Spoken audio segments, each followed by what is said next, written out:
어쩌다가 간혹 이런 사람을 만납니다. 지금까지 제가 살면서 제 마음대로 안 된 일이 없습니다. 그런 얘기를 들으면 속으로 그런 생각을 합니다. 좀 더 살아봐라. 끝까지 살아봐라. 여러분, 우리가 마음먹은 대로 안 살아지기 때문에 마음먹은 대로 살 수 없을까? 그래서 이렇게 종교가 많은 것이고 종교심이 두터워지는 것입니다. 그래서 모든 종교를 통틀어서 우리가 흔히 추출해내는 원리가 있어요. 그건 가장 쉽게 말하면 지성이면 감천이다, 이런 종류의 믿음이에요. 내가 신에게 모든 정성을 다 기울이면 합당한 보상을 주지 않겠느냐, 내가 치성을 드리면 드리는 대로 그만한 대가가 있지 않겠느냐, 이런 생각이죠. 그러나 성경을 쭉 보십시오. 성경은 인간이 무슨 대단한 정성을 들이고 노력을 기울여서 거기에 합당한 대상이나 무슨 대가나 보상을 받는 게 아니라는 것을 알 수 있습니다.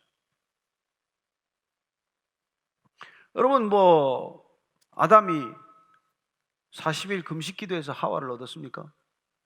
그냥 하나님께서 혼자 있는 게 안 돼서 하와를 주셨어요. 노아가 무슨 배를 만드는 기술이 특출하고 아주 탁월해서 그에게 방주를 맡긴 게 아닙니다. 그냥 순종하고 배를 만들기 때문에 그에게 사명을 주셨고 그는 구원받은 거예요. 아브라함이 대단한 커리어나 무슨 백그라운드가 있어서 그를 부른 게 아니에요. 그가 믿음의 조상이 된 것은 그냥 갈 바를 알지 못할 때 떠나라 그랬더니 순종하고 떠났다는 것입니다. 우리는 오늘 이삭과 리브가의 얘기를 들으면서 어쩌면 이 믿음의 조상이라고 불리는 사람들조차도 하나님의 뜻을 알면서도 순종하는 게 그렇게 어려웠다는 것을 알게 됩니다. 그래서 우리의 믿음은 무슨 대단한 정성과 노력을 기울이는 데 초점이 있다기보다는, 그리고 그렇게 노력을 기울여서 무슨 능력을 받고 대단한 무슨 뭘 보상을 받기보다는 그냥 하나님이 하나님이시기 때문에 우리가 경청하고 그분의 말씀을 귀 기울여 듣고, 그리고 그 말씀이 내가 이해가 되든 되지 않건 그 말씀에 순종하는 것이 우리 믿음의 여정이라는 것을 알게 됩니다. 이 사람들이 하나님께서 태중에 있을 때부터 큰 자가 작은 자를 섬기리라, 그래서 이삭과 리브가는 알고 있었습니다. 장자가 차자를 섬겨야 된다는 걸 알았어요. 그러나 그걸 알면서도 그 사람들은 어떻게 행동합니까? 내 소견에 옳은 대로 그걸 고집하기 시작하는 것이죠. 특별히 조바심이 나서 그걸 견디고 기다릴 수가 없는 것이죠.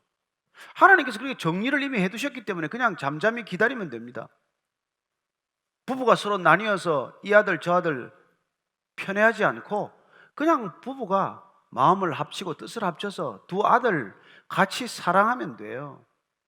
그러면 때가 되면 하나님께서 그 일을 이루시는 것을 볼 터인데 그걸 못 기다리는 거예요, 조바심 때문에. 그래서 이삭은 기어이 에서를 세우고자 하고, 또 리브가는 전심으로 그걸 또 막으려고 하는 그 와중에 이런 사단이 벌어진 거예요. 그러면 에서와 야곱의 다툼, 에서와 야곱의 갈등, 이건 두 형제 때문입니까? 아니면 부모 때문입니까? 그렇죠. 이 형제 다툼의 원인은 형제에 있지 않고 부모, 곧 이삭과 리브가의 편애 때문이라는 것을 알게 됩니다. 한번 30절부터 32절까지 다시 읽습니다. 시작. 이삭이 야곱에게 축복하기를 마치며 야곱이 그의 아버지 이삭 앞에서 나가자 곧 그의 형 에서가 사냥하여 돌아온지라. 그가 별미를 만들어 아버지에게로 가지고 가서 이르되 아버지여 일어나서 아들이 사냥한 고기를 잡수시고 마음껏 내게 축복하소서. 그의 아버지 이삭이 그에게 이르되 너는 누구냐? 그가 대답하되 나는 아버지의 아들 곧 아버지의 맏아들 에서로소이다. 그렇습니다. 그래서 결국은 이삭은 기어이 에서를 축복하겠다고 고기 만들어 와서 그 사냥감으로 좀 요리 하나 해줘라. 그래서 먹고 축복 기도를 해서 내보냈는데 또 들어왔어요, 에서가. 그래서 아버지 요리해 왔습니다. 이때 이 순간, 이 짧은 순간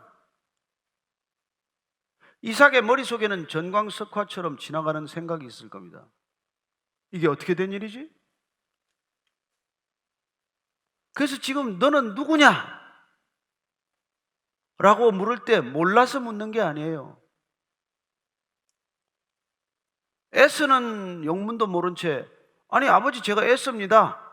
아버지 맏아들 에스입니다라고 대답하지만 너는 누구냐라고 묻는 이삭의 마음 가운데는 일이 틀어졌구나. 일이 잘못되었구나. 직감적으로 그걸 알게 되는 것이죠. 일껏 축복하고 에스를 내보낸다고 내보냈는데 다시 에서가 들어와서 축복해달라고 할 일은 없지 않습니까? 이때 이 이삭의 마음 가운데 전율이 일어났을 것입니다. 그 반응을 한번 보실까요? 33절입니다. 시작. 이삭이 심히 크게 떨며 이르되 그러면 사냥한 공기를 내게 가져온 자가 누구냐? 내가 오기 전에 내가 다 먹고 그를 위하여 축복하였은즉 그가 반드시 복을 받을 것이니라. 이삭이 심히 크게 떨며 두려워합니다. 무엇 때문에 지금 이삭이 두려워 떨고 있습니까? 그가 일껏 반드시 에서를 축복해서 장자의 고난을 상속해야 합니다. 이 믿음의 3대째 이어갈 아들은 야곱이 아니라 에서입니다 라고 고집스럽게 본인 나름대로 계획을 하고 이 일을 추진해서 지금 축복하고 아들을 내보냈는데 그게 에서가 아니었다는 것을 아는 순간 그는 하나님은 내 뜻으로 바꿀 수 있는 분이 아니구나. 하나님은 축복하시기로 결정하신 분을 결정적으로 축복하는구나. 하나님이 정하신 것은 내가 내 마음대로 바꿀 수 있는 게 아니구나. 이걸 알았기 때문에 그가 하나님의 뜻을 거슬렀다는 사실, 그가 하나님의 뜻을 대적했다는 사실, 그것 때문에도 두려워 떨었지만은 그렇게 대적했을 때도 하나님은 전혀 개의치 않고 하나님께서 행하시고자 하는 일을 행하시는 분이라는 것을 알게 된 것이죠. 그렇습니다. 그는 눈이 어두워지고 영적 분별력이 무뎌졌지만은 이 순간 하나님이 또다시 누구신지를 정확히 알게 되었기 때문에 그는 두려워 떨고 있는 모습을 보이고 있는 것이죠. 하나님께서 야곱을 축복하기로 결정하셨기 때문에 내가 아무리 에서를 축복하고자 그렇게 별의별 방법을 다 썼지만 하나님은 기어이 축복하시고자 한 자를 축복하시는구나. 이걸 깨달은 것이죠. 그래서 에서에게 지금 이렇게 말합니다. 네가 오기 전에 그를 위하여 축복하였은즉 그가 반드시 복을 받을 것이다. 그렇습니다. 복을 다시 한번 생각해 봅시다. 복은 사람에게 있지 않습니다. 아버지 이삭에게 있지 않습니다. 그 복은 하나님으로부터 흘러온다는 것입니다. 따라서 하나님이 누구에게 복을 주실까를 결정하셨다면 그 복은 반드시 하나님으로부터 흘러가기 때문에 받을 사람에게는 그 복이 반드시 흘러간다는 것입니다. 우리가 요동치지 않아도, 우리가 그걸 바꾸겠다고 아무리 물줄기를 바꾸겠다고 애를 써도 그렇게 마음대로 되지 않는다는 것입니다. 우리 뜻대로 되는 인생이 아니라는 거예요. 34절입니다. 시작. 에서가 그의 아버지의 말을 듣고 소리질러 슬피 울며 아버지에게 이르되 내 아버지여 내게 축복하소서 내게도 그리하소서. 에서가 아버지 그 말을 듣고 그냥 이제 울기 시작합니다. 이게 뭐예요? 이게 도대체 이 사람 왜 이러는 거죠? 이 나이가 지금 10살 20살도 아니고 지금 이 나이가 70 다 된 사람이 왜 이러죠? 무슨 갑자기 후회가 돼서 울겠습니까? 회개를 한 겁니까? 아니 그냥 분노 때문에 울음이 터진 거예요. 화가 나서 어쩔 줄 모르고 눈물을 쏟기 시작한 것이죠. 아버지, 제게도 축복해 주십시오. 근데 도대체 얘는 축복해 달라는데 뭘 축복해 달라는 거죠? 그가 정말 그렇게 복에 갈급하고 그 하나님의 축복을 간절히 원했을까요? 우리는 에서의 일생을 통해서 그가 얼마나 하나님의 무심했는가를 알게 됩니다. 그런 능력이 있죠. 활도 잘 쏘고 사냥도 잘하고 체격도 좋고 근육질의 남자고 여자도 잘 따르고 뭐 별 부족한 게 없죠. 그래서 그는 하나님께 관심이 없었어요. 뭐 사냥하고 돌아서 배고프니까 뭐 장자권 그까짓 거 니나 가져라. 나는 팥죽이나 한 그릇 먹으면 된다. 그랬던 아들이죠. 그렇습니다. 믿음을 3대째 계승해야 된다는 생각 자체가 없었던 것이고, 그걸 위해서 축복을 받아야 되겠다고 하는 복에 대한 간절한 생각도 전혀 다른 생각이에요.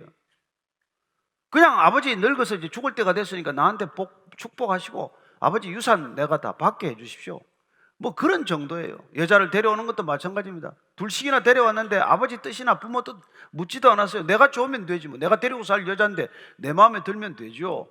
그런 생각으로 살아왔던 그가 갑자기 축복을 요구한다고 한들 하나님께서 그에게 축복하시겠습니까? 그러니 여러분들이 하나님을 갈망하지 않고 복을 달라고 하는 것이 얼마나 어리석은 일입니까? 무슨 복을 달라는 거예요?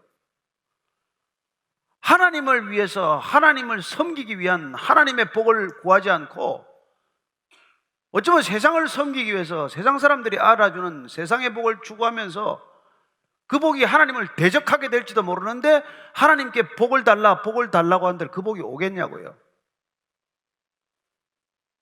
따라서 우리가 하나님께 구할 때는 하나님께 합당한 복을 구해야 한다는 것입니다. 그래야 하나님도 복을 주시죠. 지금 에서는 울며 불며 아버지께 떼를 쓰지만 그가 진정으로 구하고 있는 복이 어떤 복인지조차 잘 모르고 있다는 것을 우리는 알게 됩니다. 그리고는 분해서 우는 까닭은 그냥 이 동생이 밉고 화가 나고 이 녀석을 어쩔 줄 모르고 속에서 열불나서 우는 거예요.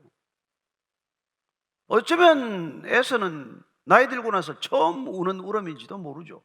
어쩌면 아버지 앞에서 지금 어릴 때 이후로는 처음 눈물을 쏟는 일인지도 모르죠. 아버지도 도대체 이 아들 야곱이 우는 걸 처음 보고 너무 당황하고 놀랐을 거예요. 그래서 아버지가 지금 달래는 거죠. 그래서 35절 이하를 읽습니다. 시작. 이삭이 이르되 내 아우가 와서 속에 내 복을 빼앗았도다. 에서가 이르되 그의 이름을 야곱이라 함이 합당하지 아니하니까 그가 나를 속임이 이것이 두 번째니이다. 전에는 나의 장자의 명분을 빼앗고 이제는 내 복을 빼앗았나이다. 또 이르되 아버지께서 나를 위하여 빌복을 남기지 아니하셨나이까?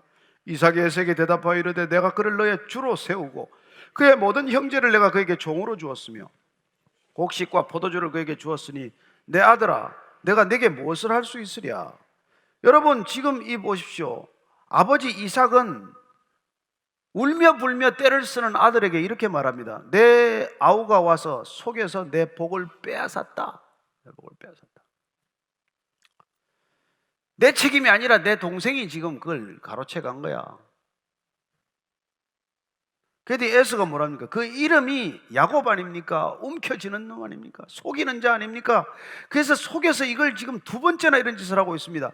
첫 번째는 내 장자의 명분을 빼앗더니 이제는 내 복을 빼앗았습니다. 빼앗기는 뭘 빼앗았어요? 그래서 이게 빼앗다는 표현이 좀 강하게 번역이 됐어요. 영어 성경을 보면 좀 take away, 가져갔다 뭐 이렇게 되어 있습니다. 어쨌건 그 아버지가 형 에서에게 지금 내 동생이 빼앗아갔다 이렇게 변명을 하니까 형은 또 그 놈이 늘 나한테 빼앗아가는 놈입니다 이러는 거죠. 근데 두 번째는 첫 번째는 자기가 뺏기기는 뺏겼습니까? 몰래 속은 겁니까? 아니잖아요. 배가 고프다고 그냥 맞바꾼 거 아닙니까? 합의하에 거래한 거 아니에요. 그럼에도 불구하고 그는 지금 빼앗겼다고 하는 이 강한 표현을 통해서 불만과 분노를 터뜨리고 있는 것이죠. 자, 그러면 도대체 저와 여러분이 이삭이라면 어떻게 해야 됩니까? 여러분들, 우리가 성경을 읽으면서 그냥 남의 얘기 읽듯이 읽지 말고 내가 이삭이면 나는 어떻게 해야 됩니까? 이런 상황에. 상황은 지금 뒤죽박죽 엉망이 됐어요. 내가 에서를 축복하려고 했는데 그냥 야곱을 잘못 축복하고 말았어요. 그럼 이 일을 어떻게 수습해야 하느냐는 말이에요. 아버지로서, 가장으로서. 아무 생각이 없습니까? 저는 이러겠어요. 우선 두려워 떠는 이유가 뭐예요? 하나님은 엄의하신 분이구나. 하나님은 절대로 내가 내 마음대로 좌지할 수 있는 분이 아니구나. 그러면 하나님한테 우선 회개를 해야 되는 거 아니에요? 무릎을 꿇고 두 손 꿇고, 하나님, 이거 제 잘못, 큰일 날 뻔했습니다. 하나님, 제가 하나님 뜻을 몰랐습니다. 아니, 알고도 순종하지 않았습니다. 용서해 주옵소서. 이게 첫 번째예요. 그리고 지금 야곱이 속에서 뭐 했건 어쨌건 이걸 이삭한테 지금 일러 바치면 돼요, 안 돼요? 안 된단 말이에요. 태연하게 이 일을 수습을 해야 되는 거 아니에요?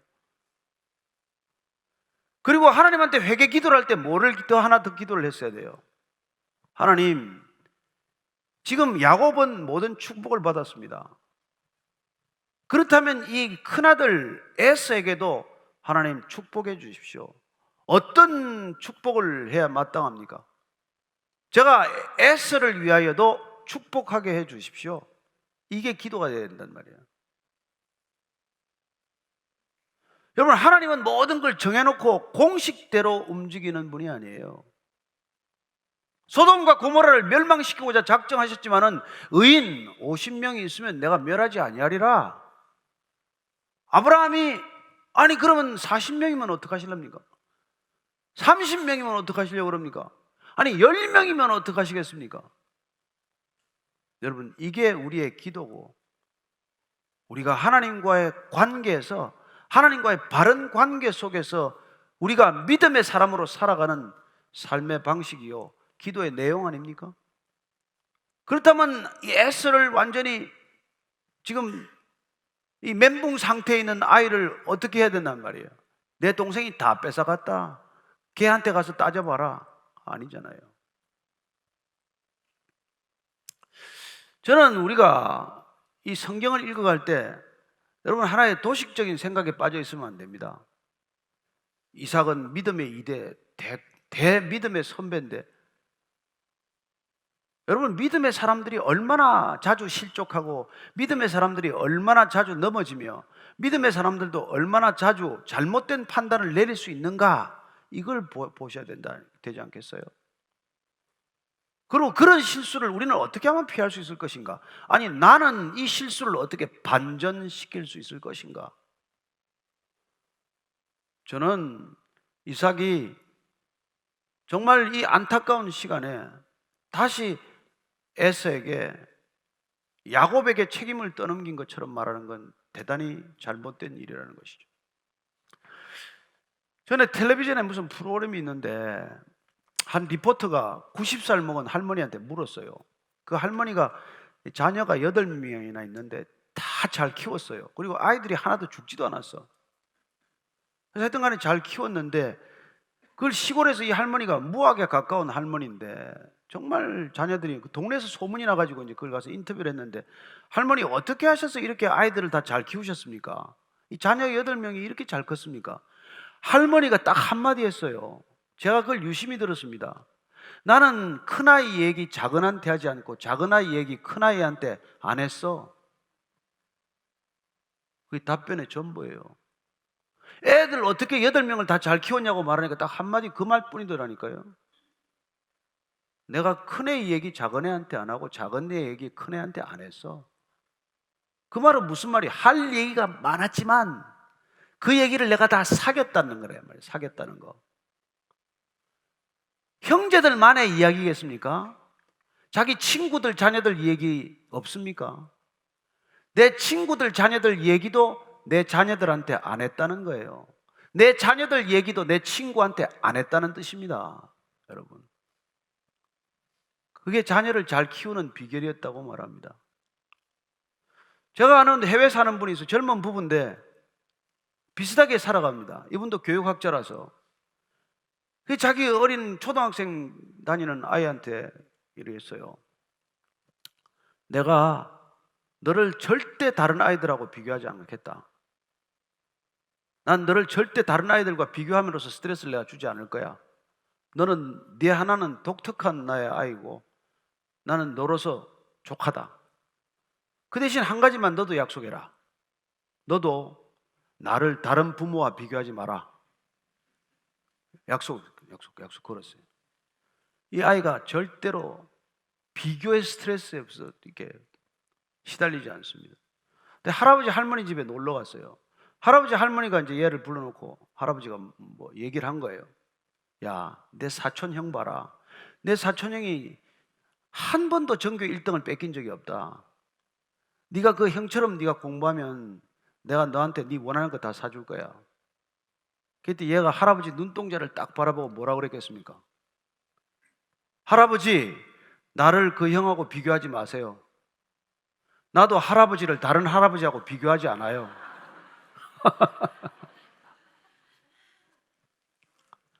그런데 이삭과 리브가는 어떻게 했겠어요?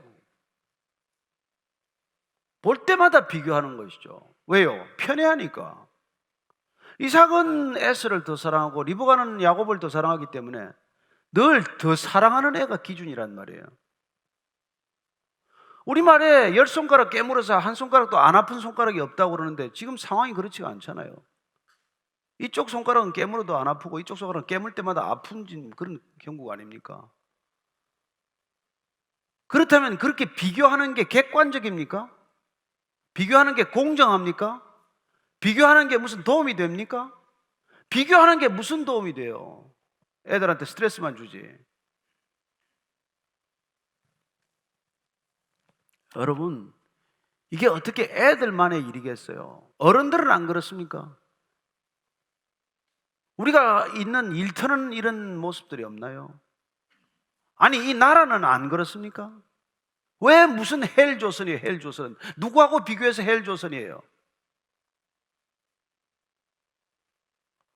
우리가 이런 삶의 지혜가 없기 때문에 믿는다고 하면서도 믿음을 가지고 있으면서도 하나님이라고 하는 절대적 기준 앞에 서지 않고 늘 상대적 기준 앞에 서 있는 삶의 방식이 하나도 바뀌지 않았기 때문에 전혀 믿음이 주는 능력이 없는 거예요.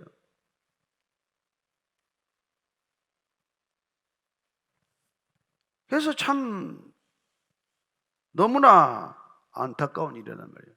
여러분, 믿음이란 더 큰 능력을 구하기에 앞서서 더 잘 들어야 하는 거예요. 더 정성을 쏟기 전에 그분의 뜻이 무엇인지를 확인하는 게 먼저란 말이죠. 신앙이란 어떤 능력을 가진 사람이 되는 게 중요한 게 아니라 어떤 인격의 사람이 되느냐가 중요한 거 아니에요. 따라서 어떤 사람으로 변해가느냐, 이게 신앙의 목적이 되고 목표가 되어야 되기 때문에 어떤 능력을 더 받는 데 관심을 가지기보다도 내가 그분의 말을 더 경청할 것은 없나, 더 순종할 것은 없나, 이게 항상 신앙의 초점이 되어야 한단 말이에요. 그분의 말씀을 더 귀 기울여 듣고 들은 말씀을 더 순종하고자 하는 것, 그게 우리 신앙의 목적이 되지 않으면 우리는 항상 더 큰 능력, 더 큰 업적, 더 큰 성공, 더 큰 성취, 그게 매일매일의 관심이 되고 마는 것이죠. 신앙의 방향이 달라진다는 것입니다. 왜 그런 편애가 일어났겠어요? 능력이죠.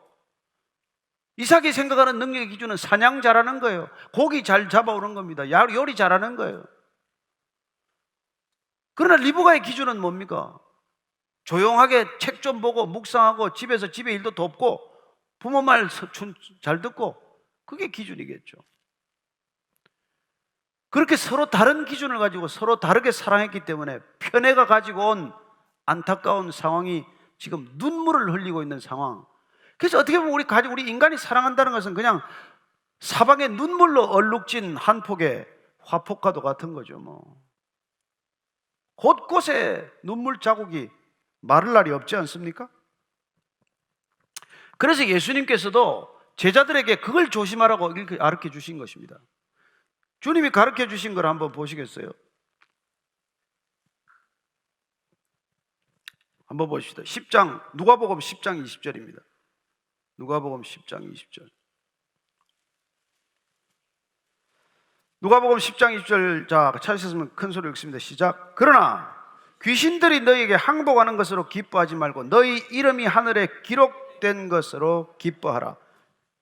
여러분, 이 70명의 제자를 보냈어요. 둘씩 보냈습니다. 둘씩 짝을 지어 보냈더니 가서 가는 곳마다 이제 이렇게 막 표적이 나타나는 거예요. 기도하면은 막 병이 낫고 귀신 들린 자 귀신이 떠나고 흥분해서 돌아왔어요. 주님, 그야말로 뭐 엄청난 일을 경험하고 왔습니다. 그때 예수님께서 얘들아, 너희들이 지금 가서 그렇게 큰 기적을 보고 온 거, 그런 거 기뻐하지 말고 너희 이름이 하늘에 기록된 것으로 기뻐하라. 너희들에게 능력이 나타난 것을 기뻐하기보다 더 큰 건 뭐냐고요? 너희들의 신분이 하나님의 자녀가 된 것을 기뻐하라, 이 말이에요. 우리가 하나님을 믿음으로써 하나님의 능력이 나타난 것을 기뻐하기보다는 하나님의 자녀가 된 신분의 변화가 일어났다, 이게 신앙에서 더 중요한 거란 말이에요. 그래서 여러분들의 기도가 응답되든 응답되지 않건 그보다 더 중요한 게 뭐예요? 내가 지금 하나님께 기도하고 있다는 사실, 하나님의 자녀가 되어서 하나님을 아버지라고 부르고 있다는 사실, 이게 더 중요하단 말이에요. 사무엘상 15장 22절 제가 읽어드리겠습니다. 사무엘이 이르되 여호와께서 번제와 다른 제사를 그의 목소리를 청종하는 것 같이 좋아하심같이 좋아하시겠나이까? 순종이 제사보다 낫고 듣는 것이 수장의 기름보다 나으니. 사울이 어떻게 해서 하나님의 버림을 받았습니까? 제 마음대로 번제드리다 그렇게 됐죠. 그는 조바심이 나서 견딜 수가 없었던 것이죠. 그래서 뭐 사무엘이 오나 마나 뭐 상관없이 자기가 그때 드리다가 이제 사무엘이 뒤늦게 와서 보니까 양 소리가 나니까 이게 뭡니까? 자초지종을 알고 나서 지금 하는 얘기 아니에요? 자, 이거 오늘날 우리가 듣기 쉬운 얘기로 번역해 드릴게요. 여호와께서 번제와 다른 제사를 그의 목소리를 청종하시는 것 같이 좋아하심 같이 좋아하겠습니까? 우리가 예배를 드리고 우리가 찬양을 부르는 것이 하나님의 뜻을 따라 순종하는 것보다 더 좋아하시겠습니까? 그 얘기 아니에요?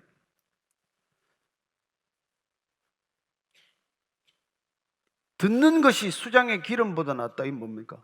성경 읽고 성경 말씀 따라 사는 것이 우리가 구제하고 봉사하고 헌신하는 것보다 더 낫지 않습니까?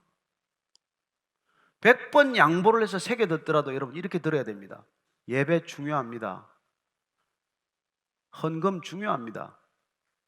헌신하고 구제하는 거 다 중요합니다. 그러나 말씀을 알고 말씀의 뜻대로 사는 것은 그거하고 비교할 수 없이 중요합니다, 그 뜻이란 말이에요.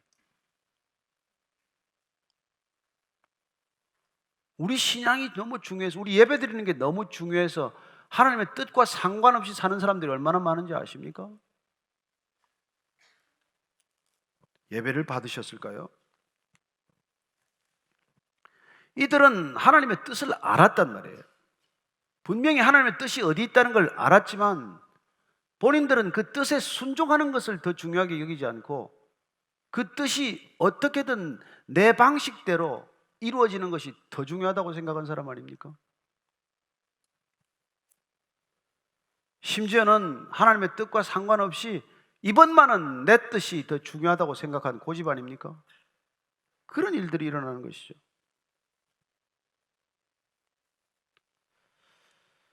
사실 이 이삭의 문제는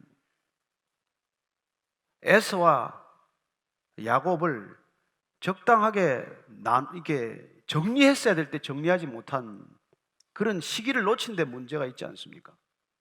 아브라함은 이삭을 믿음의 이대손으로 세우기 위해서 이스마엘을 내보냈어요. 물론 뭐 하갈 몸종의 자식이니 그럴 수 있다고 생각하시겠죠. 그리고 그두라, 예? 사라가 죽고 나서 그들하고 얻어서 또 애가 6명 또 아들이 있어요. 그 애들도 다 내보냈습니다. 아브라함이 살아 있을 때 모든 자식들을 정리해서 이삭이 그런 일들로 인해서 믿음을 잃어버리지 않도록 잘 정리해 두셨지 않습니까? 그렇다면 이삭 또한 에서와 이 야곱의 문제를 이미 전에 해결했어야 될 문제란 말이에요. 언제요? 여자 둘을 데리고 들어왔을 때 결정을 했어야 되죠.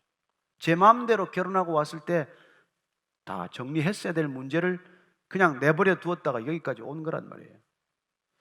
저는 우리가 살아가면서 정말 하나님의 뜻을 분별한다면 하나님이 행하시고자 하는 그 시점과 하나님이 원하시는 그 방법을 늘 순종해야 한다는 것입니다. 그래서 우리가 이 성경이 필요한 거예요. 그래서 이렇게 성경의 얘기를 읽는 거예요. 저는 우리가 우리 뜻을 위해서 살기 위해 성경이 필요하지 않습니다, 여러분. 하나님의 뜻이 궁금하기 때문에 하나님의 뜻대로 어떻게 해야 하나님의 뜻대로 사는 것인가? 따라서 지금 이삭의 이야기, 이 에서와 야곱의 이야기는 실패를 통해서 어떻게 우리 인생이 회복될 수 있느냐에 대한 하나님의 이야기죠. 그러나 더 중요한 것은 어떻게 하면 그런 실수를 또 피할 수 있습니까? 하나님은 우리의 실수를 통해서도 일하시는 분이고 그 실수를 회복시킨다는 점에서 그분은 철저히 우리를 은혜에 의존하게 하십니다. 그럼에도 불구하고 우리가 어떻게 하면 이 실수의 덫에 빠지지 않을 것인가? 이걸 우리가 배워가는 것이죠. 그리고는 지금 이게 이제 기도해달라고 난리를 치니까 에스에게 기도해 준 내용을 보십시오. 이게 기도, 축복 기도입니까? 저주의 기도입니까? 내가 그를 너의 주로 세우고 너는 동생이 내 주인이야. 그죠? 모든 형제를 내가 그에게 종으로 주었으며 곡식과 포도주를 다 그에게 주었으니 이제 네한테 할 수 있는 게 없어. 그랬더니 에서가 이렇게 말합니다. 아버지에게 이르되 내 아버지여, 아버지가 빌 복이 이 하나뿐이리까? 내 아버지여 내게 축복하소서, 내게도 그리하소서 하고 소리를 높여 우니 그 아버지 이삭이 그에게 대답하여 이르되 내 주소는 땅의 기름짐에서 멀고 내리는 하늘 이슬에서 멀 것이며 너는 칼을 믿고 생활하겠고 내 아우를 섬길 것이며 내가 매임을 벗을 때는 그 멍에를 내 목에서 떨쳐버리리라 하였더라. 아니 기도해 주지나 말지 이런 기도를 해주면 애가 속이 안 뒤집히겠습니까? 따라서 우리는 이삭이 축복권을 지나치게 좁게 해석했다는 것을 알게 됩니다. 하나님은 우리가 축복하고자 할 때 넉넉히 축복해 주실 수 있는 분이라는 것을 이삭은 몰랐던 것이죠. 저는 우리가 하나님께서 믿음의 족보를 세워가는 것과 우리를 통해서 하나님의 복이 전파되는 것과는 다른 차원, 구별하는 차원이라는 것을 기억하시기 바랍니다. 우리는 믿음의 족보를 이어가지만 그러나 믿지 않는 자들에게도 우리는 축복할 권세와 능력이 있다는 것을 믿으십시오. 우리를 통해서 하나님은 이 땅 가운데 복이 전파되기를 원하시는 분입니다. 아브라함을 부르실 때부터 모든 열방 가운데 복을 널리 펴시기로 결정하신 분입니다. 따라서 만약에 이삭이 하나님 제가 회개합니다, 하나님께서 세우신 아들을 제가 바꾸고자 했습니다, 용서하소서. 그러나 하나님 아버지 제 아들 에서에게도 축복해 주옵소서. 축복할 때 주님 길을 열어주시고 귀를 기울여 주소서 하고 기도를 하고 최소한의 축복 기도다운 기도를 해 주셨어야죠. 이렇게 저주에 가까운 기도를 하고 나면 어떻게 됩니까? 반응이 어떻게 돼요? 41절입니다. 41절 읽습니다. 시작. 그의 아버지가 야곱에게 축복한 그 축복으로 말미암아 에서가 야곱을 미워하여 심중에 이르기를 아버지를 곡할 때가 가까웠은즉 내가 내 아우 야곱을 죽이리라 했더니 내 아우 내 동생 야곱을 내가 죽여버리겠습니다. 이런 결심을 하는 것이죠. 여러분, 하나님의 거절, 부모의 거절은 형제 살인을 부른다는 것입니다. 첫 번째 살인이 무엇입니까? 아벨과 아벨의 제물은 받으셨지만 가인과 가인의 제물은 받지 않으셨습니다. 그가 하나님의 뜻에 합당하지 않게 살았기 때문에, 하나님의 뜻에 합당하지 않은 제물을 가지고 왔기 때문에 하나님 노 하셨어요. 그러나 하나님의 거절을 받은 가인의 분노는 어디를 향합니까? 누구를 향합니까? 늘 사람에게 향한단 말이에요. 그래서 하나님과의 관계가 먼저 회복되어야 한다 이 뜻 아닙니까? 오늘날 다릅니까? 마찬가지예요. 우리가 복음 전합니다. 많은 사람들에게 복음을 전파하죠. 그러나 그들은 복음에 관심이 없습니다. 하나님의 복에 관심이 없어요. 세상의 복에만 관심이 있습니다. 돈이요, 권력이요, 인기요, 지식이요, 모든 것들에 관심이 있지만 하나님의 복에 관심이 없어요. 그런데 그 복을 우리는 받았습니다. 그 복을 우리는 나누고 싶어 합니다. 그러나 우리가 그 복을 전하면 그들은 분노합니다. 왜 그러지 아십니까? 그들이 받기 싫은 걸 우리가 받았기 때문에 그래요. 그리고 우리가 받았기 때문에 그들은 받고 싶어 하지 않습니다. 역설적이죠. 그래서 예수님께서 그렇게 말씀하신 것입니다. 너희들이 박해를 받고 너희들이 핍박을 받는 까닭은 너희들을 미워해서가 아니라 나를 미워해서라고 말씀하십니다. 우리가 왜 불신자들하고 이렇게 관계가 나쁜 줄 아십니까? 하나님에 대한 분노, 하나님을 거절하고자 하는 그 강한 죄성이 하나님을 향할 수 없고 인간을 향하기 때문에 그래요. 주님 오시는 날까지 이 갈등은 없어지지 않습니다. 이 땅의 마지막 심판이 임할 때까지 이 갈등은 사라지지 않습니다. 조건 없이 까닭 없이 은혜를 끼치고자 해도 은혜를 거절하는 사람들은 은혜를 받아들이고 은혜롭게 사는 사람들이 보기 싫은 거예요. 밉기 한량 없습니다. 그래서 너무 그렇게 또 실실 웃고 댕겨도 곤란해요. 지금 뭐 이렇게 또 무슨 우한 폐렴이다 코로나 바이러스다 하는데 우리는 그냥 실실 웃고 다니고 축복합니다 이러고 다녔으면 사실 좀 곤란하지 않겠어요? 그러나 그들이 왜 이런 고난을 겪게 되었는지, 왜 인류가 이런 고난을 자초하고 있는지 이걸 아는 사람은 하나님 부르심을 입은 자들밖에 없다는 거예요. 조금 더 보실까요? 42절부터 45절까지입니다. 시작. 맏아들 에서의 이 말이 리브가에게 들리며 이에 사람을 보내어 작은 아들 야곱을 불러 그에게 이르되 내 형 에서가 너를 죽여 그 한을 풀려 하니 내 아들아 내 말을 따라 일어나 하란으로 가서 내 오라버니 라반에게로 피신하여 내 형의 노가 풀리기까지 몇 날 동안 그와 함께 거주하라. 내 형의 분노가 풀려 내가 자기에게 행한 것을 잊어버리거든 내가 곧 사람을 보내어 너를 거기서 불러오리라. 어찌 하루에 너희 둘을 이르랴. 여러분, 이렇게 지금 에서가 분노해서 야곱을 죽이고 말겠다. 아버지가 살아있을 땐 내가 너를 죽이지 않겠지만 아버지 돌아가시는 날이 내 놈 제삿날이다. 이렇게 결심을 했을 때 이 결심이 안전해지겠습니까? 이제 리브가가 화들짝 놀라서 야곱을 불러서 삼촌 집에 피신해라. 며칠만 네가 도망가 있으면 내 형 분노가 풀리면 내가 너에게 오리라. 약속했습니다. 약속이 지켜집니까? 이 약속은 못 지킵니다. 그리고 이 이별은 영영 보지 못하는 이별이 되고 맙니다. 왜요? 내 방식대로 사랑했기 때문에, 내 방식대로 편애했기 때문에 그런 일들이 일어나는 거예요. 여러분, 부부가 그냥 두 아들 그냥 곱게 사랑했으면 아무 문제 없을 일이에요. 그러나 아버지는 큰아들을, 어머니는 작은아들을 깊이 사랑하다가 그 인간의 사랑, 집착과 편집증에 가까운 사랑 때문에 온 집안이 쑥대밭이 되는 것이고 원수지간이 되는 것이고 이 형제 둘은 40년간을 앞으로 보지 못하겠죠. 여러분, 이런 일들이 인간의 방식과 주장을 고집할 때 일어난다는 것입니다.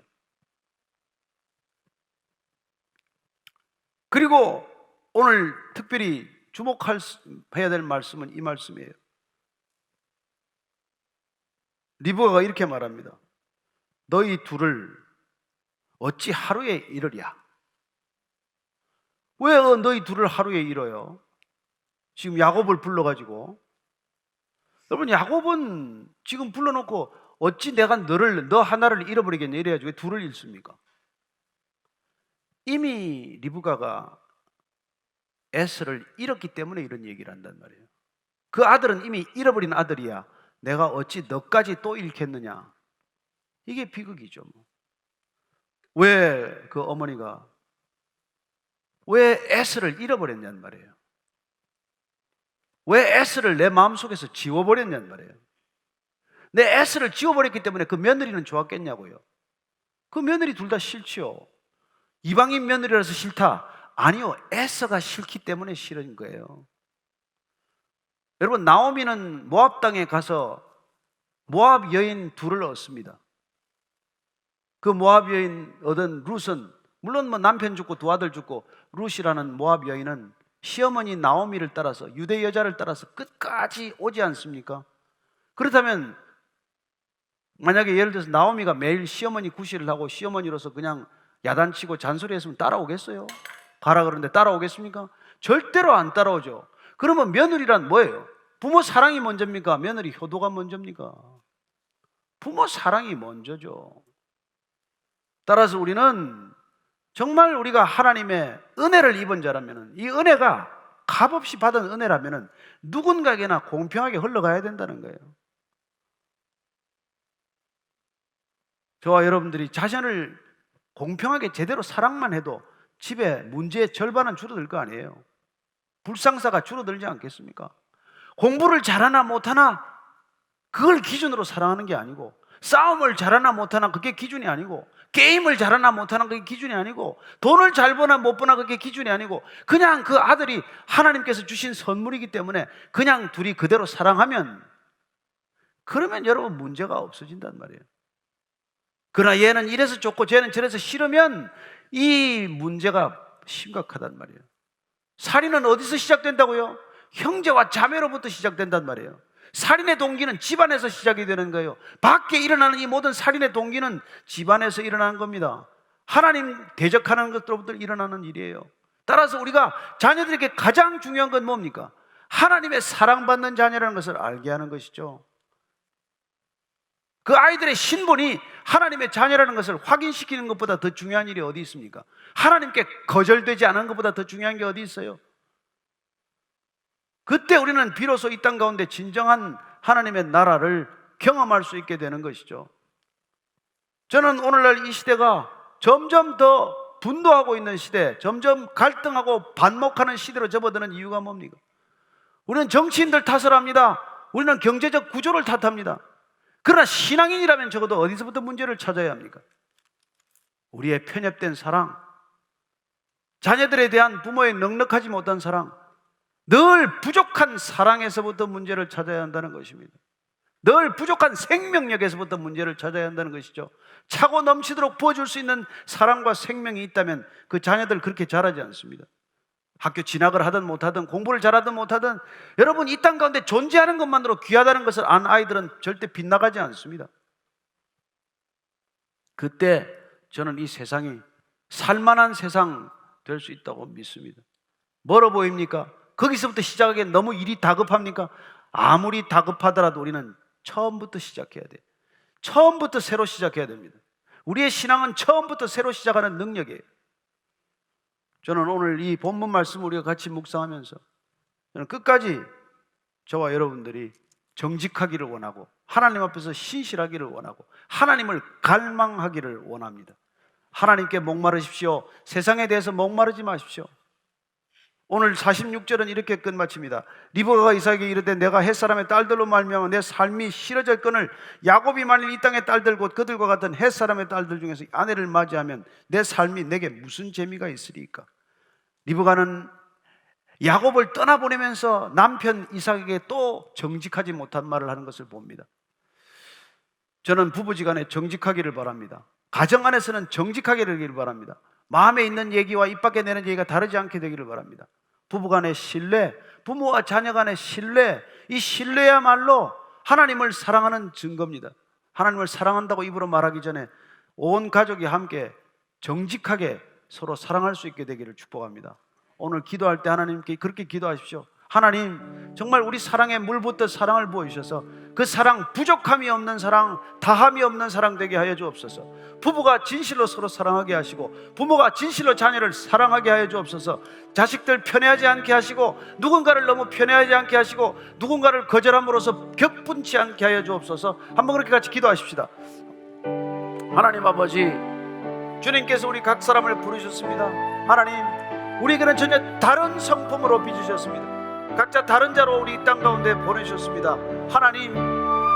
하나님께서 우리를 온전히 인정하셨는데 우리가 누군가를 인정하지 못하고 거절함으로써 하나님, 우리 가정 가운데, 집안 가운데, 조직 가운데, 관계 가운데 분란을 일으키지 않게 하여 주옵소서. 하나님, 하나님께서는 우리를 조건 없이 받아주셨는데 우리는 조건을 달지 않게 하여 주옵소서.